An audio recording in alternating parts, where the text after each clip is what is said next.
नमस्कार दोस्तों, मैं राजकुमार मौर्य प्रखर भारत यूट्यूब चैनल में आपका स्वागत है। बहुत बड़ी खबर आ चुकी है उत्तर प्रदेश की राजनीति से। उत्तर प्रदेश में होने वाले 2027 के विधानसभा चुनाव को लेकर और उत्तर प्रदेश के कैबिनेट मंत्री ओम प्रकाश राजभर को लेकर। दोस्तों, ओम प्रकाश राजभर इस समय रोज सुबह उठते हैं। ओम प्रकाश राजभर के ट्विटर हैंडल से, फेसबुक पेज से अखिलेश यादव के नाम एक ट्वीट, एक पोस्ट जरूर आता है, जिसमें अखिलेश यादव को तमाम ज्ञान देते हुए ओम प्रकाश नजर आते हैं। कभी कभी यादव समाज को लेकर, अखिलेश यादव को लेकर, अखिलेश यादव की जब सरकार रही उसको लेकर के बहुत ही आक्रामक मूड में रहते हैं। हालांकि 2022 का चुनाव ओम प्रकाश राजभर समाजवादी पार्टी के साथ लड़े थे। समाजवादी पार्टी के लोगों के द्वारा दिए गए वोट से ओम प्रकाश राजभर विधायक बने थे। लेकिन जो इनके बेटे अरविंद राजभर हैं दोस्तों, 3 बार चुनाव हार गए। और जो सर्वे आ रहे हैं, जो आंकड़े आ रहे हैं, उन आंकड़ों में आप सभी साथियों को मैं बता रहा हूं ईमानदारी से, ओम प्रकाश राजभर चुनाव हारते हुए दिख रहे हैं। राजनीति में कुछ भी हो सकता है, लेकिन दैनिक भास्कर का आंकड़ा आया, उसमें हारते हुए दिख रहे हैं। लोकसभा का जब चुनाव हुआ दोस्तों, जहूराबाद गाजीपुर जिले की विधानसभा सीट है। लगभग 14,000 वोटों से जहूराबाद में बीजेपी हार गई इनकी खुद की विधानसभा में। और दोस्तों, इनके बेटे हैं जो अरविंद राजभर, उन्होंने तो बकायदा ऐलान कर दिया है। आप सभी साथियों को दिखाना चाहूंगा कि अब वे तो चुनाव ही नहीं लड़ेंगे। क्यों नहीं लड़ेंगे? क्योंकि आपको मैं बताऊं, बेचारे 3 बार चुनाव हार गए हैं। पहले केशव मौर्य का बयान सुना देते हैं, जो कि बड़ी बड़ी डीगे हाँकते हैं। फिर ओम प्रकाश राजभर के बेटे का नाम सुना देते हैं। बयान सुनिएगा पहले केशव प्रसाद मौर्य क्या करें। भारतीय जनता पार्टी की सरकार बनाने के लिए क्या करना है? क्या करना है? प्रयागराज की 12 सीटों पर कमल खिलाना है। तैयार हो? तैयार हो? प्रयागराज की 12 सीटें और 2027 में 2017 दोहरा करके समाजवादी पार्टी का सुपड़ा साफ करके उसकी साइकिल को पंचर करके सफाई भिजवाने का।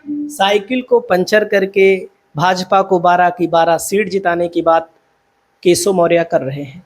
लेकिन दोस्तों, ईमानदारी से मैं आपको बता दूं ना, सपा वाले अगर सही सही टिकट दे देंगे ना समीकरण पर, तो भाजपा 12 नहीं 4 भी नहीं जीत पाएगी। हकीकत में बता रहा हूं आप सभी साथियों को।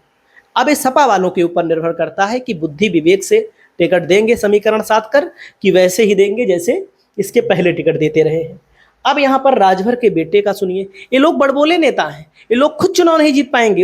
ये केशव मौर्य लड़ जाएं सिराथू से, लड़ जाएं फूलपुर से, लड़ जाएं फाफू से, लड़ जाएं चाहे जहां से, ये चुनाव नहीं जीतेंगे। शहरी सीट को छोड़कर ये चुनाव जीत ही नहीं सकते हैं। सुनिएगा ओम प्रकाश राजभर के बेटे क्या कर रहे हैं, सुनिएगा आप लोग। 27 का अरविंद राजभर की नजर किस पे? किसी पर नहीं है। हमारी सरकार प्रचंड बहुमत की सरकार बनाने पर है, इसलिए पूरे उत्तर प्रदेश का दौरा कर रहा हूं। 83 सीटें हमारे जिम्मे हैं, उन 83 सीटों को जितवाऊंगा, जितवा करके भारतीय जनता पार्टी के पक्ष में दूंगा और एनडीए सरकार बनाऊंगा। सुनने में आ रहा है कि आप सदर से लड़ेंगे, बहुत से। ऐसा कुछ भी नहीं है। विधानसभा का चुनाव डॉक्टर अरविंद राजभर इस बार नहीं लड़ेंगे। सुनिएगा और आगे कह रहे हैं किसी पर नहीं है, 83 सीटों की जिम्मेदारी मिली है। ये 3 बार चुनाव लड़े दोस्तों। वाराणसी की शिवपुर विधानसभा 2022 में बड़े अंतर से हारे और अपने बिरादरी के कैंडिडेट से हारे, अनिल राजभर से हारे जो मंत्री हैं। और वहीं पर दोस्तों केतकी सिंह ने इनको निर्दलीय तीसरे नंबर पर भेज दिया था बलिया जिले की सीट से। और वहीं पर दोस्तों ये घोसी हारे, बुरी तरह से हारे। और घोसी हारने की बात कह रहे हैं, यहाँ का कौन सांसद है मैं उसका नाम ही नहीं जानता हूँ। आगे सुनिएगा। विधानसभा का चुनाव, मैं फिर से रिपीट कर रहा हूं, विधानसभा का चुनाव डॉक्टर अरविंद राजभर इस बार नहीं लड़ेंगे। अयोध्या को लेकर क्या कहेंगे? कानूनी कार्रवाई चल रही है। जो लोग चोर थे वहां जेल चले गए हैं, बाकी और खुलासा हो रहा है धीरे धीरे।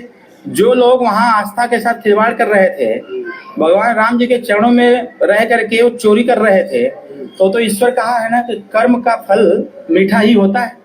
जो जैसा कर्म करेगा उसको वैसा फल मिलेगा। आपके एक बीजेपी नेता कह रहे हैं विनोद राय कि सरकार और बीजेपी से क्या लेना देना अगर चोरी हुई। नहीं नहीं, ऐसा नहीं है। सरकार संरक्षक का कार्य कर रही है। सरकार संरक्षक का कार्य कर रही है। सरकार हमको भी संरक्षण दे रही है। यहाँ आपके गांव में यहाँ छोटा सा मंदिर बना है, इसका भी संरक्षण का काम कर रही है। दलित बस्तियों में डॉक्टर BR अम्बेडकर साहब की मूर्ति बनी है, उसको भी सुरक्षित रखने की गारंटी देती है। तो ऐसा नहीं है, सरकार जब हमारी है तो जिम्मेदारी तो मेरी है ना। और माननीय मुख्यमंत्री जी ने कहा भी कि 15 दिन का टाइम दीजिए, दूध का दूध पानी का पानी होगा और SIT गठन होगा, टीम गठित हुई, जांच पड़ताल हुआ, जो लोग भी दोषी थे वो लोग जेल के सलाखों के पीछे। अब एक मामला चर्चा में आया है कि 980 काल कैसे जा रहा था। 980 काल माननीय अखिलेश यादव जी के यहाँ वो जो यादव लड़का था वो काहे बतिया रहा था। 980 काल की बात जरूर कर दिए। अब मैं बताऊं सच्चाई दोस्तों, इन्होंने कह दिया तो मैं तो चुनाव ही नहीं लड़ूंगा। ओम प्रकाश राजभर जहूराबाद को छोड़कर अतरौलिया की बात कर रहे थे, फिर अब दोस्तों फिर जहूराबाद की बात करने लगे हैं, क्योंकि ओम प्रकाश राजभर जो हैं दोस्तों, इनकी पार्टी के जो विधायक हैं इनका साथ छोड़कर जा चुके हैं। इनकी पार्टी के विधायक कौन कौन है इसको भी देख लीजिए। इनकी पार्टी के एक विधायक हैं हंसूराम, इनका नाम है। ये दोस्तों बेलथरा रोड विधायक हैं, ये बलिया जिले की सीट है। इन्होंने इनका साथ छोड़ दिया है राजभर का। बेदीराम अभी हैं साथ में भले, लेकिन भविष्य में रहेंगे कि नहीं रहेंगे कोई भरोसा नहीं है, क्योंकि इन्होंने तो बहुत ही बढ़िया अभी अखिलेश के जन्मदिन पर एक बधाई दी थी। इन्होंने लिखा था उत्तर प्रदेश के सबसे लोकप्रिय नेता। इसका मतलब क्या योगी से लोकप्रिय नेता? भाई ये तो भी हैं। तो लोकप्रियता के मामले में तो ओम प्रकाश राजभर कह रहे हैं कि अखिलेश की कोई लोकप्रियता नहीं है, तो इनके विधायक कह रहे हैं लोकप्रिय उत्तर प्रदेश के सबसे बड़े नेता। और अब्बास अंसारी ने तो खुलेआम ऐलान कर दिया है कि भाई हम तो समाजवादी पार्टी के साथ ही चुनाव लड़ेंगे। वहीं पर दोस्तों आपको मैं बताना चाहूँगा, ये हैं दूधराम, विधायक हैं महादेवा बस्ती जिले के। यहाँ पर भी समाजवादी पार्टी का जलवा लोकसभा में भी देखने को मिला था।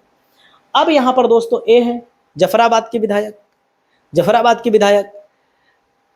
अब यहाँ पर देखिए अखिलेश यादव ने आरोप लगाया है, या फिर जो भी है भविष्यवाणी करने वाले अपनी पार्टी की भविष्यवाणी करें, उन्हें भाजपा 75 दे रही है या 50, फिर सिर्फ आश्वासन।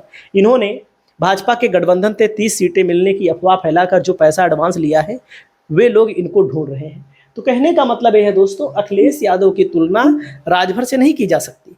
राजभर वगैरह की ऐसी पार्टी है जो कि लोकसभा के चुनाव में राजभर कोई सांसद ही नहीं बना, विधायक छोड़िए सांसद ही नहीं बना भारतीय जनता पार्टी से। भाई जिताने की गारंटी आपकी, आप वोट दिलाने के नाम पे।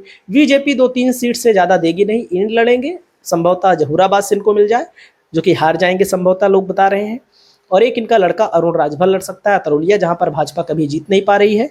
हालांकि उस सीट पर संजय निषाद अपना दावा ठोक रहे हैं, तब की बार चुनाव लड़े थे उनके कैंडिडेट। तो इन लोगों की कोई मतलब नहीं है, हो सकता है एक खुद ना लड़े। बाकी आपकी क्या राय है? अरविंद राजभर ने तो मना ही कर दिया है। कमेंट करके बताइए। नमस्कार।